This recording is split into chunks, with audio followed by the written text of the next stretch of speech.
Hi, this is Danny McKinney. I just colored in this from this coloring book I got for my birthday from my Aunt Gladys. Well, I'm showing everybody what I did today.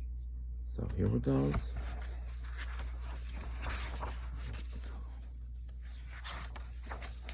Look.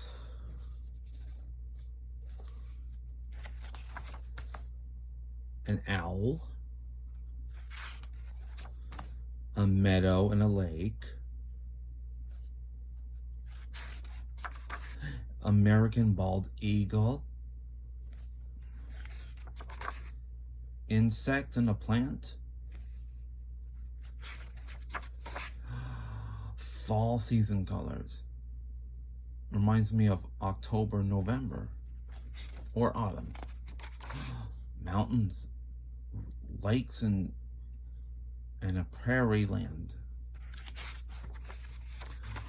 And I colored a goose swimming in the river. And I colored a squirrel reaching out to its acorn. Yep, this is all about nature. So, that's it.